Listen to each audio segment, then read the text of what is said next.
Marcolín, como siempre, en este su programa Curiosciencia Radio, un espacio de divulgación y comunicación de la ciencia para pues llevarles a ustedes, querido público de nuestra querida Universidad Alianza Hispana, temas, entrevistas, información relacionada a la ciencia con gente, con especialistas, con estudiantes que se dedican a las diferentes áreas de la ciencia y que bueno, realmente pues han trascendido en diferentes aspectos. El día de hoy no es, por supuesto, no está de más mencionarlo, pero es un día pues especial porque tenemos una emisión especial, ya en este horario que a lo mejor no es recurrente de nosotros, pero de todos modos les saludo con muchísimo gusto por estar aquí con nosotros en esta emisión.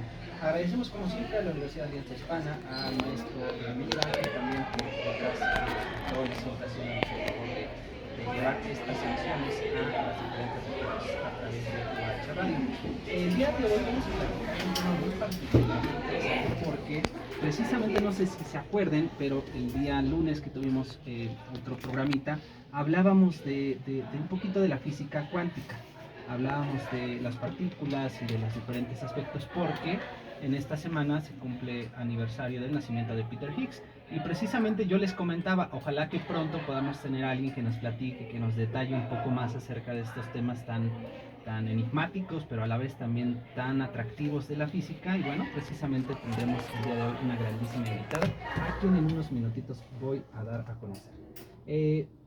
Continuando con esta parte de los científicos que siempre mencionamos, o científicas destacadas a nivel nacional e internacional, quiero mencionarles a una gran científica llamada Fabiola Gianotti. Es una física italiana que, bueno, nada trivial, ¿no? Desde luego es uno de los grandes centros de investigación a nivel mundial y bueno, desde hace mucho tiempo ha sido colaboradora de estos experimentos que se llevan allá en el CERN, en el Gran Colisionador de Hadrones. Y bueno, también fue la primera mujer nombrada directora general de la precisamente Organización Europea para la Investigación Nuclear, también conocida como CERN. Ella es doctora en física de partículas experimentales por la Universidad de Milán, ya hace unos 30 años aproximadamente, y también es investigadora permanente del Departamento de Física de ese mismo centro de investigación, el CERN.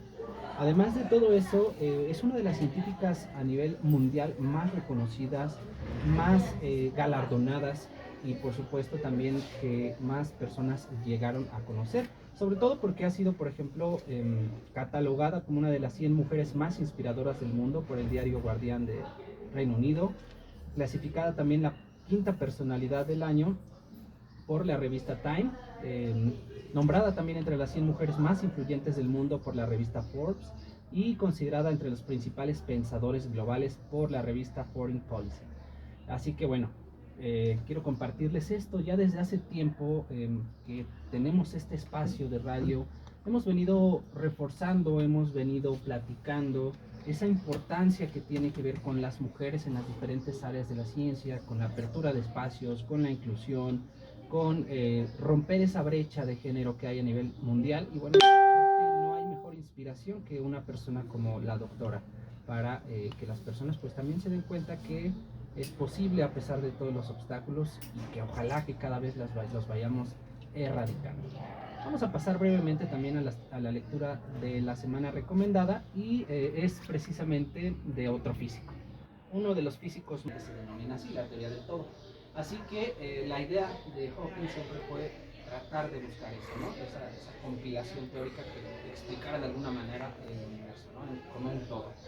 Pero bueno, en este libro que les comento, que se llama Breves Respuestas a las Grandes Preguntas, se realiza una recopilación de los grandes misterios del universo, abordando desde cuestiones, por ejemplo, como sobre la existencia de Dios.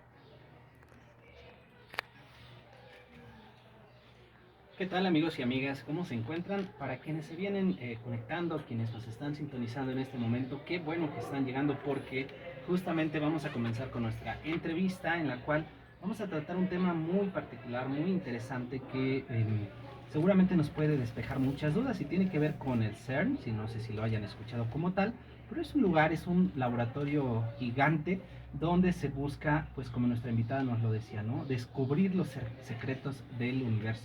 Para ello, pues tengo el honor de presentar a Andrea Aguirre Polo, quien pues realmente estoy muy, pero muy agradecido porque estés aquí con nosotros, Andy. ¿Cómo te encuentras? Muy bien, muy feliz de estar aquí, muchas gracias. Al contrario, es un gusto siempre tener a nuestros invitados de forma presencial. No es que los demás no, ¿verdad? Pero no es lo mismo realmente. Eh, Presentando brevemente a Andrea, ella pues estudió la licenciatura en física con interés precisamente en esta área, en la física de partículas. Ha sido miembro también de los consejos universitarios de la UAP, participado en congresos de física, en olimpiadas de física, y algo muy muy interesante que seguramente nos vas a platicar ahorita con detalle, Andy, pero es que y fue la única mujer, la única mexicana seleccionada en este año en un programa de entre más de 2.500 aspirantes para realizar una estancia de investigación precisamente en este laboratorio que hablábamos, ¿no? Del CERN. Así que bueno, pues primero que todo felicidades, Andrea. Gracias. Y segundo, pues platícanos un poquito cómo te encuentras el día de hoy aquí en Chignahuapan, cómo va tu día por aquí. Muy feliz, estuve ahí en Zacatlán, luego me vine acá, está muy bonito todo. Perfecto, pues Sí. que disfrutes muchísimo porque aquí te tocó un bonito clima. Los días pasados, por ejemplo, ayer llovió, los días pasados había hecho mucho calor, aunque bueno, ustedes que vienen de la ciudad quizás no sientan tanto calor, para nosotros sí era mucho. No, sí, sentí un calor, ¿Sí? ¿Sí se te sí. da también? Bueno, pues también te recibió de forma cálida nuestro Chignahuapan y Zacatlán. Eh, lo primero que quiero preguntar, no quiero quedarme con esa duda. Sí. ¿Cómo te encuentras emocionalmente con esta idea, con esta próxima participación que tendrás en uno de los grandes centros de investigación de la física a nivel mundial? Me siento, bueno, súper feliz, obviamente, agradecida, con todos mis profesores, con todos los que me han ayudado, estoy agradecida, estoy emocionada, al mismo tiempo un poco de miedo, ¿no? Nunca había pues formado parte de algo tan grande, entonces un poco de presión también, pero o sea, no importa, estoy feliz y emocionada y pues sí, ¿no? Claro, no realmente no es para menos, ¿no? Yo lo diría de esta forma, es una oportunidad, como ya lo vimos, entre miles de participantes, diría hasta cientos de miles, porque seguramente a nivel mundial hay muchos quienes quisiéramos al menos darle un ojito alrededor al CERN. Creo, si no mal recuerdo, el CERN tiene algunas visitas guiadas, ¿no? A lo mejor no a ciertos lugares, pero creo que sí No puedes. sabría, visitas guiadas no sabría decir. Creo que sí. Recuerdo que sí puedes como visitante ahí medio ir a que te digan, sabes que aquí está el LHC, aquí está tal. Pero bueno, no es lo mismo a realmente ya estar dentro de él. Igual y sí, porque es como una ciudad, básicamente, entonces yo creo que sí. Seguramente, Sí. ¿verdad? Bueno, quisiera que me comentaras un poquito cómo fue ese proceso de selección, qué tipo de proyecto tuviste tú, qué tipo de participación para que fueras seleccionada en este programa. Bueno, cuando salió la convocatoria, te pedían ciertos papeles. Uno de ellos era tu currículum vitae. Ahí tuve que especificar todo lo que había hecho durante la carrera y durante toda mi vida, ¿no? Te pedían una carta de referencia. Yo le pedí a un profesor, Arturo Telles, el doctor Arturo Telles, que me hiciera esta carta porque con él estuve en un congreso, me asesoró, ganamos un concurso. Entonces, él me había guiado un poco en esta área porque él forma parte del grupo Alice WAP. Alice es un experimento que está justamente en el CERN. Entonces él me dio la carta de recomendación y aparte yo tenía que hacer una carta de motivos. En esa carta yo tenía que decir por qué quería ir. Entonces fue un poco poética mi carta, luego también les expliqué un poco de lo que quería hacer allá, lo que he hecho en la universidad, por qué me he interesado en esa área. Entonces ya al final me hicieron preguntas, qué quieres venir a hacer, qué área te interesa más, qué software sabes usar, todo eso. Entonces fueron varios filtros que tuve que pasar. Al final pasaron creo que 2, porque metí en enero todo, el último día de hecho, porque no estaba muy segura de aventarme. Pero bueno, ya al final 2 meses creo después, porque fue en abril, no, pasaron unos meses y ya fue cuando me dijeron el 27 de abril, ¿no? Que sí. Que sí. ¿Fue un correo, alguna llamada, alguna...? Le llamaron a mi profesor Arturo primero, creo, pero él no porque estaban viendo si podían darme el apoyo económico, porque creo que como México no es país miembro del CERN, no hay mucho apoyo, no tiene esos privilegios. Y entonces estaban viendo y ya cuando vieron, sí me llegó el correo de una persona del CERN y pues, nada más, el correo me decía que fui aceptada, que sí podía confirmar, todo eso, y yo me exalté un poco. No es para menos, ¿eh? Créeme. Sí, y ya, pues así fue. Excelente, la verdad es que podría yo decirlo de esta forma sin que suene feo, pero me parece que es como la envidia de mucha gente que estudia física a nivel en el país, pero bueno, desde luego que estoy seguro que vas a hacer un gran papel. De forma breve me gustaría que me comentaras qué esperas de tu estancia ahí en el CERN.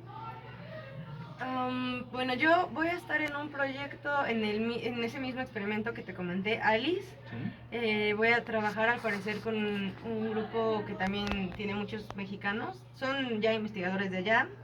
Okay. Entonces ellos me van a... Bueno, yo espero llegar y ya más o menos saber, pero también aprender mucho de ese grupo de personas. Y bueno, básicamente, pues sí, voy a aprender muchísimas cosas que no sé. También voy a formar parte como de un grupo de estudio de todos los que fuimos seleccionados de todo el mundo. Vamos a estar estudiando básicamente ahí unas lectures de aceleradores, física de altas energías, eso tengo entendido. Entonces sí, básicamente agarrar toda la información que yo pueda Y aprovecharla, aprovecharla, ¿no? al máximo. O sea, lo que yo quiero es aprovechar todo al máximo. Desde luego, increíble, Sí. increíble, de verdad. A mí me emociona la participación de gente mexicana, de gente poblana Claro. en este tipo de proyectos, es maravilloso. Pero ahora vamos a entrar en un poquito de más detalles que tengan que ver con el CERN, el mismo Sí. CERN, porque para quienes no estamos tan familiarizados con esos términos, Sí. pues van a decir, bueno, ¿y eso qué es? Platícanos a grandes rasgos, ¿qué es el CERN? El CERN, como ya habías mencionado, es la Organización Europea para la Investigación Nuclear. Se encuentra en la frontera de Francia con Suiza. Entonces ahí es donde se encuentra. Claramente sí está en Suiza, pero hay varios países que son miembros que bueno, le dan el financiamiento aquí porque es algo demasiado grande. Ahí están los experimentos más grandes del mundo en física de partículas. Entonces han habido muchos sucesos ahí importantes. Tiene un complejo de aceleradores. Obviamente está el acelerador más grande, más famoso, de mayor energía, que es el Gran Colisionador de Hadrones, que es el LHC, donde está el experimento en el que voy a trabajar, que es el experimento ALICE. También hay otros experimentos muy importantes, Atlas, el CMS. Estos dos experimentos fueron los que detectaron al bosón de Higgs. Entonces son cosas bastante grandes e importantes en el mundo de la ciencia. Es fundamental, ¿no? Lo que quieren descubrir. Lo que quieren descubrir, sí. Claro, claro, es una forma, digamos, de acercar al ser humano a la comprensión de la materia, a la comprensión de la energía, a la comprensión de los átomos, ¿no? Al final de cuentas, pues son las grandes preguntas, las grandes cuestiones que hemos tenido como humanidad siempre, ¿no? Sí, sí, Ahora sí. me gustaría que a forma como de resumen tal vez nos dijeras qué es lo que se ha encontrado en el CERN, qué hemos visto ahorita como seres humanos, qué nos ha dicho el CERN digamos, para que lo tengamos claro nosotros. Bueno, lo primero que sonó más en el CERN fueron el bosón W y el bosón Z, que son los responsables de la fuerza débil. Okay. Si es la fuerza débil, se me va luego Ajá, sí.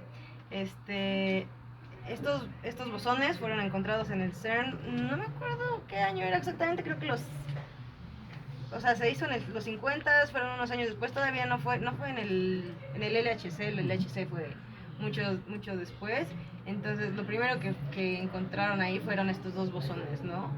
Que caben forman parte del modelo estándar, que es lo que ahorita están describiendo la física de partículas. Es como la teoría que descubre las tres fuerzas, porque la gravitacional no me voy a meter ahí, pero todavía como que no. Pero lo primero sí fueron estos bosones, ¿no? Después se construyó el LHC, el Gran Colisionador de Hadrones, y aquí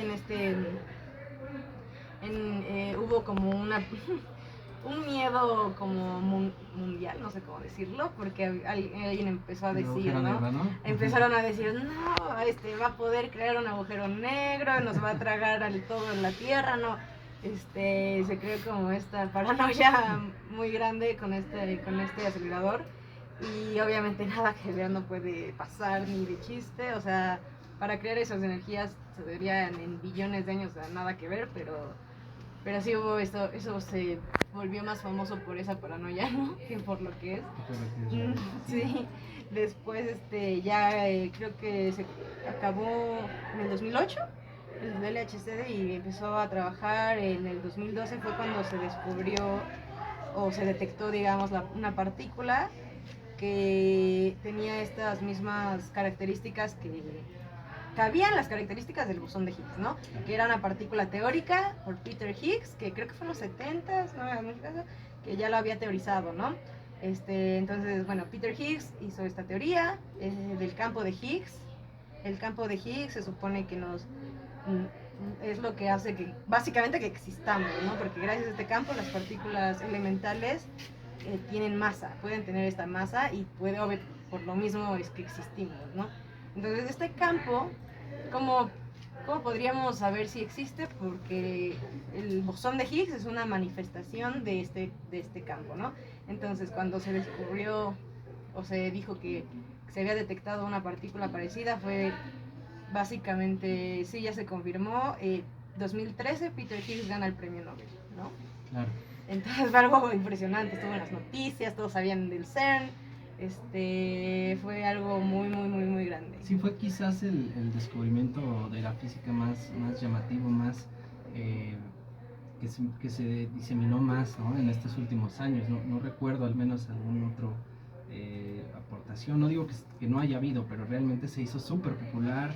También se le nombró de una forma muy específica, ¿no? La que partícula de Dios. Que Higgs se molestaba, ¿no? Aparentemente lo que yo sabía es que Higgs pues, es ateo, ahora sí se menciona a él, y él decía que no le gustaba que dijeran así a su partícula, pero bueno, alguna razón tendrá también para pensarlo así, ¿no? Lo que yo leí es que no se iba a llamar así, pero como era una palabra un poco antisonante en inglés como lo que habían puesto, entonces era The God Particle.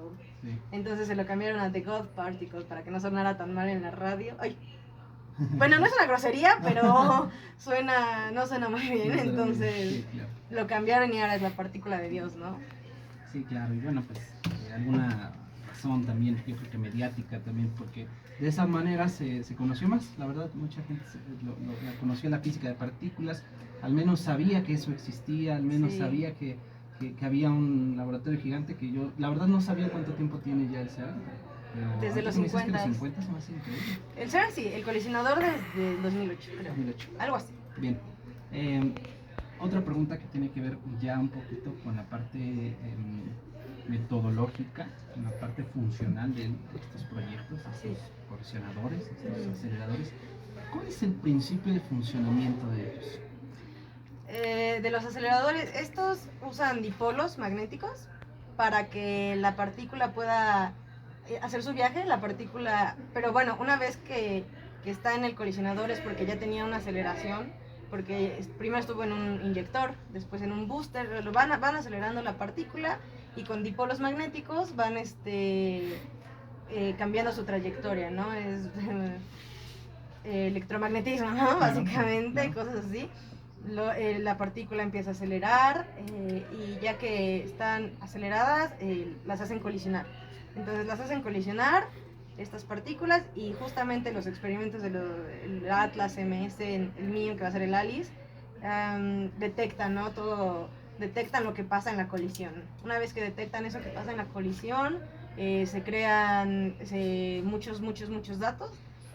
Me parece que al final nos quedamos con nada más como el 1% de esos datos, se tienen que analizar, limpiar. Imagino, sí, y te quedas con muy poco datos de todo eso, ¿no? Porque creo que son como 1 millón de colisiones a muy poco tiempo, ¿no? Entonces son muchísimos datos que agarran estos experimentos y ya los vas depurando y ya con la información, ¿no? Por ejemplo, en el bosón de Higgs, el Atlas y el CMS, con todos estos datos, después de limpiarlos y todo, se hizo una gráfica, ¿no? Digámoslo así. En esta gráfica había un pico en la gráfica, o sea, era una línea, y en esa línea había un pico, ¿no? Okay. Ese pico era básicamente, aquí ya encontramos el bosón de Higgs, ¿no? Entonces ya fue impresionante y todo así de, no, ahí en el CERN cuando vieron Yo creo que están los videos, imagínate. Sí, sí, se ven en los videos. Con la algarabía, ¿no? Sí. Entonces, eso es más o menos lo que está pasando dentro del acelerador. Está inyectando un haz de protones y pues, los protones van cambiando con los dipolos su trayectoria. Hay una cosa que yo tengo una duda, Mm. y bueno, eso tiene a lo mejor que ver un poquito con la física, la química, y es con la existencia de sustancias, de átomos que tienen millonésimas partes ¿De vida? de vida. Me parece que sí, algunos sí, sí. se han descubierto o han Sí, sí, estado sí. en ese tipo de aceleradores, o cómo ocurre, es que no estoy tan seguro cuál es ese origen de esas partículas eh, infinitamente pequeñas que son súper cortitas de tiempo, ¿no? Efímeras. Pues cuando yo llevé física de partículas me decían que eran como los primos, ¿no? Del electrón, por ejemplo, es que está primero, tienes el átomo con los protones, los electrones, los neutrones. Entonces, en los protones todavía hay adentro más átomos que son, digo, más partículas, que estas son los quarks. Los quarks y los electrones son partículas elementales. No hay nada, según lo que hemos visto, no hay algo que puedas dividir más para allá. Okay. El electrón y quarks son las partículas elementales de las que estamos hechos todos. De acuerdo. Entonces son esas partículas y luego viene algo que son los neutrinos.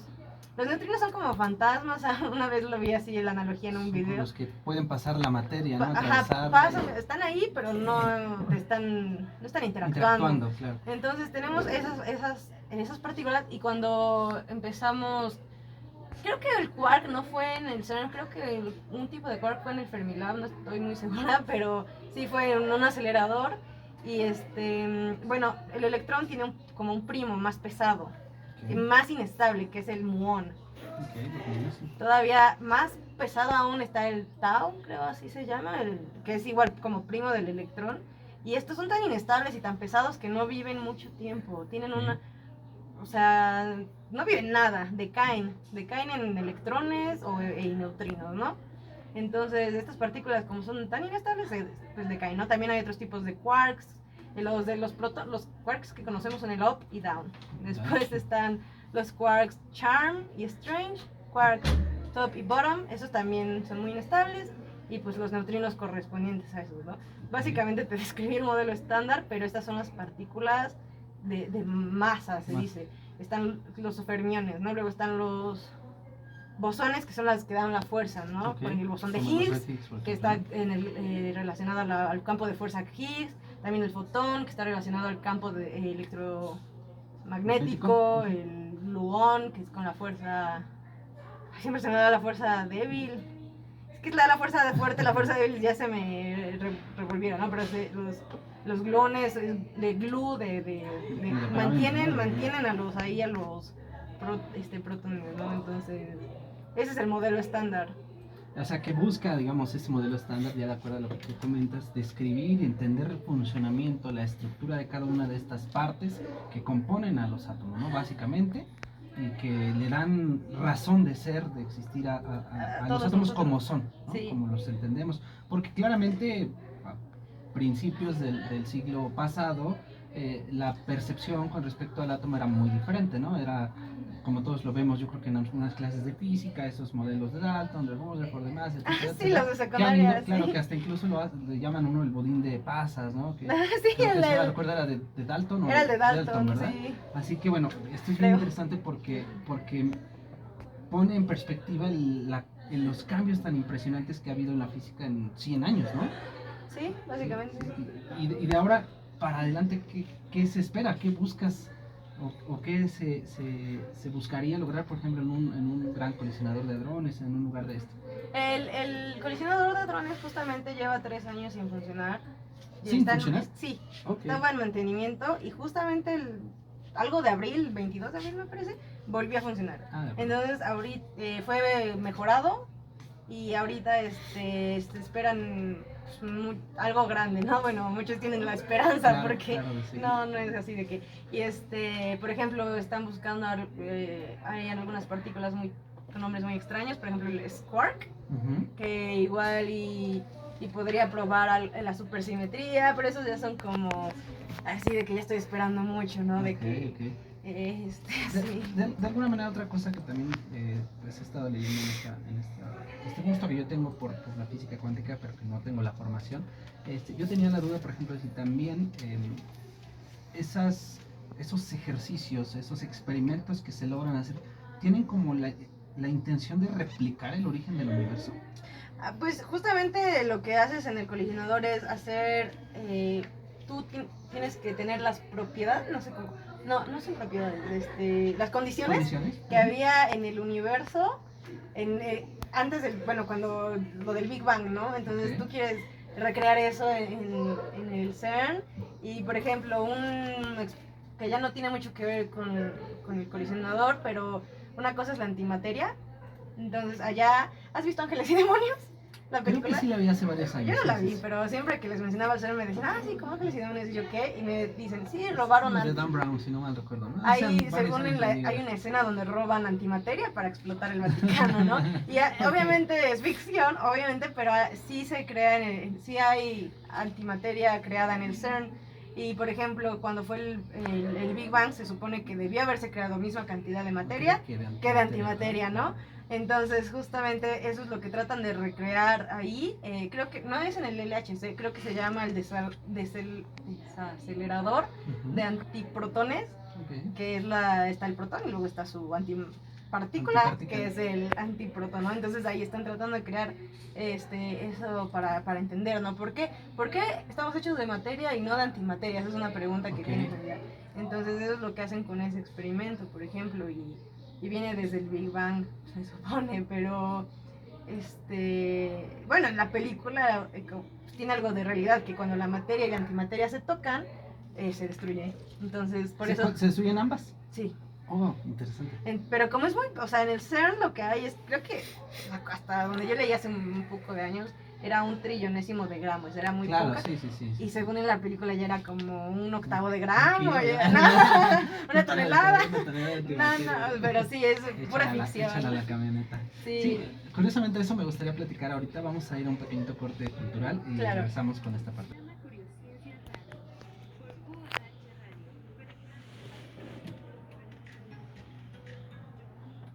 Hola, ¿qué tal amigos y amigas? Pues ya estamos aquí de regreso platicando acerca de un tema muy interesante, acerca de la física de partículas, de la física cuántica y bueno, pues tratando de dilucidar, de entender, de comprender pues estos aspectos tan reveladores acerca del comportamiento del universo, acerca del comportamiento de la masa y demás, con Andrea Aguirre, una estudiante pues ya terminó su licenciatura en física en la UAP.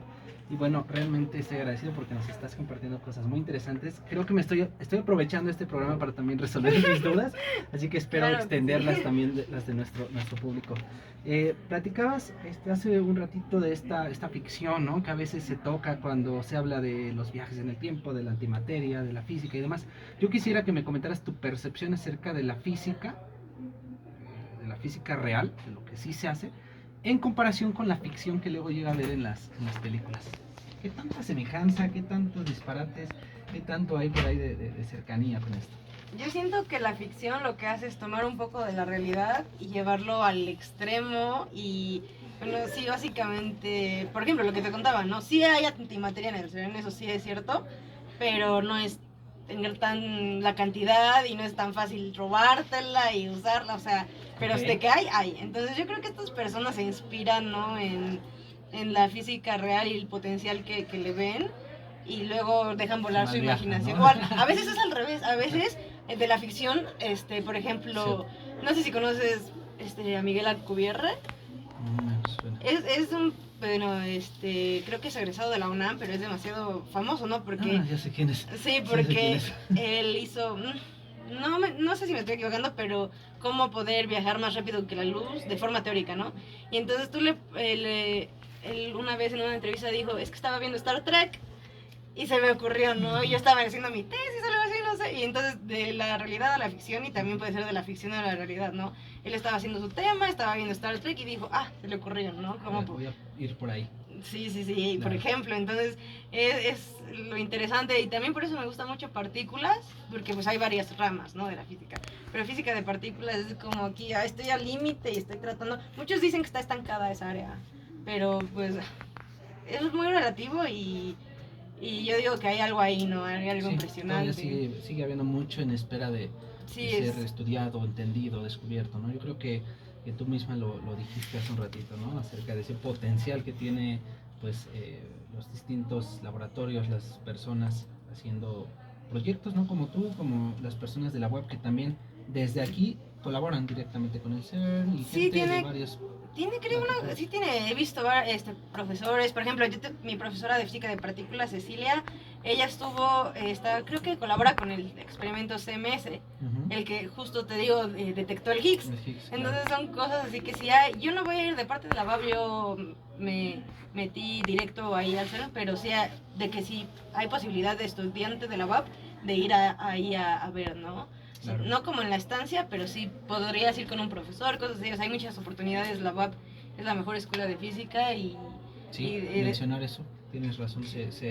Bueno, yo lo he escuchado sí, mucho. Uno de los grandes lugares para estudiar física a nivel nacional es la sí, UAP. y yo no sabía cuando quería entrar a la licenciatura, yo le decía a mi mamá, mamá, me voy a ir a la UNAM. Y me decía, ¿qué? Y yo, sí, la UNAM es lo mejor, ¿no? De México, es la mayor casa de estudios. Y me decía, estás loca, no te vas a ir a vivir a México, no te voy a dejar.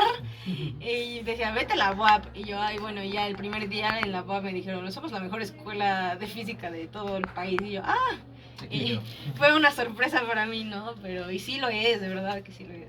Excelente, pues qué bueno que tengan esa oportunidad, esas diferentes eh, pues áreas, ¿no? Áreas de la física que ya también sé que hay grandes físicos y grandes personas. Apenas estaba viendo, por ejemplo, la distinción al doctor Gerardo Torres del Castillo, Sí, que es un gran físico relativista justo y como demás, soy ¿no? del consejo, yo estuve ahí y aprobamos que se le diera, obviamente, que Sí, fuera... claro, Es claro. que yo tomé varias clases con él, yo pude elegir a mis profesores por mi promedio, entonces yo elegía, y siempre cuando era él, luego hasta le pedíamos mis compañeros y yo, por favor, danos esta, ¿no? Materia. Sí. Y tomé una materia con él que era mecánica teórica, y fue así de, ¿qué libro vamos a llevar? Y veías y él mismo lo escribió, ¿no? Entonces tenías de aquí y así de, fírmame el libro. Sí, entonces... Una grandísima personalidad. Además, súper amable, ¿no? Buena onda del profesor. Ah, sí, con sus Sí, alumnos siempre está atento y todo. sí, sí, un grandísimo investigador de la UAP. Eh, Ahora que platicabas un poquito esto, Andy, de lo de me gustaba la física de partículas, a lo mejor entraste a tu carrera. ¿Cómo fue ese proceso en el cual tú elegiste esta área? ¿Desde el principio sabías o cómo ocurrió? Fue como cuando era chiquita quería hacer física.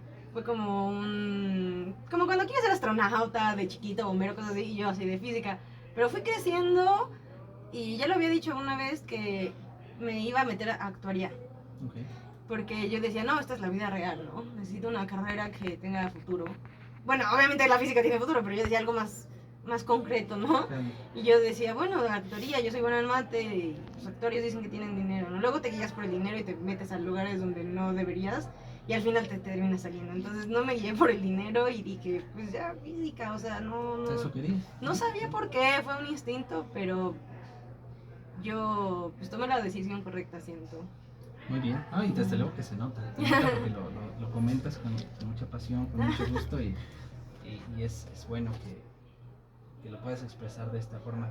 ¿Hay en tu carrera, por ejemplo, otras líneas de especialización que no sean tanto la física de partículas, como cuáles son? Sí, claro que sí. Bueno, justo en mi licenciatura puedes tomar optativas. Al final, cuando ya llevaste las obligatorias, puedes tomar optativas. Okay. O sea, tú las eliges, dependiendo de lo que te gusta. Entonces está física médica, por ejemplo. Okay. Tú puedes elegir algo que tenga que ver. Está mecánica cuántica, física de partículas, métodos computacionales de altas energías. Esa fue el área que yo traté de llevar. También está óptica, Okay. creo que está electro. No, en la web no. Pues es que no me fijé muy bien, yo estaba en partículas, por tuya, ¿no? pero así hay muchísimas ramas y luego en las maestrías y doctorados, obviamente todo eso, mucha variedad, ¿no? Astrofísica.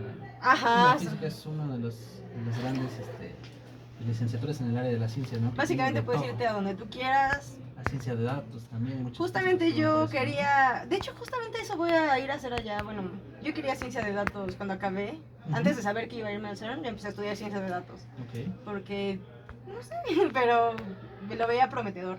Entonces justo cuando me dijeron, ¿qué quieres ir a hacer allá en el CERN? Ujú. Pues dije algo que análisis de datos. Entonces me parece que voy a ir y voy a hacer análisis de datos.